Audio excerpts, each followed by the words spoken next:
ગુજરાતના ઇતિહાસમાં પહેલી વખત એવી ઘટના બની છે જેમાં કેન્દ્ર સરકારના પુરાતત્વ વિભાગની ઓફિસ જપ્ત કરવાનો હુકમ કરવામાં આવ્યો। કચ્છના વિશ્વ વારસા સમાન ધોળાવીરામાં વર્ષ 2005માં 9 ખેડૂતોની આશરે 125 એકર જમીન પુરાતત્વ વિભાગે અધિગ્રહણ કરી હતી। ત્યારે માત્ર 0.64 પૈસા પ્રતિ ચોરસ મીટર વળતર ખેડૂતોને ચૂકવવામાં આવ્યું હતું। પછીથી કોર્ટે 9.57 રૂપિયા પ્રતિ ચોરસ મીટર વળતરનો આદેશ કર્યો, પરંતુ વર્ષોથી વળતર ન ચૂકવાયું। ભરૂચ કોર્ટે, રાજકોટ કોર્ટે, હાઈકોર્ટે પણ વારંવાર આદેશ આપ્યા।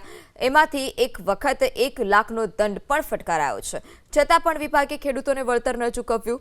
છેવટે રાજકોટ સિવિલ કોર્ટે ઓફિસ જપ્ત કરવાનો હુકમ આપ્યો। 20 વર્ષ થયા, 20 વર્ષથી અમને કોઈ જમીનો કબજો જી લઈ ગયા, બરોબર, અમને નથી અંદર આવવા દેતા।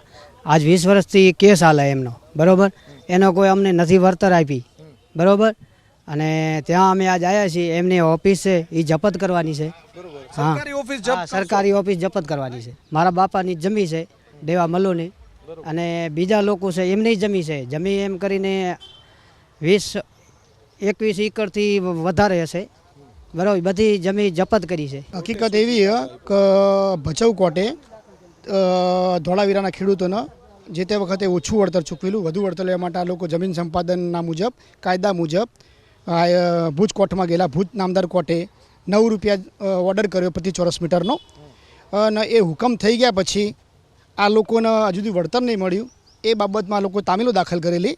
તામીલો દાખલ કર્યામાં બી સરકાર પૈસા ચૂકવતી નથી, એટલે આજે રાજકોટ કોર્ટે જપ્તી વોરંટ ઇસ્યુ કરેલા છે, અને આ હુકમ સામે આ લોકો અપીલમાં ગયેલા હાઈકોર્ટમાં। હાઈકોર્ટમાં બી આ લોકોની અપીલ ના મંજૂર કરી છે, અને 1 લાખ રૂપિયાની કોસ્ટ કરેલી આ લોકોને, પણ આજ દિન સુધી આ ખેડૂતોને કોઈ વળતર ચૂકવવામાં આવતું નથી।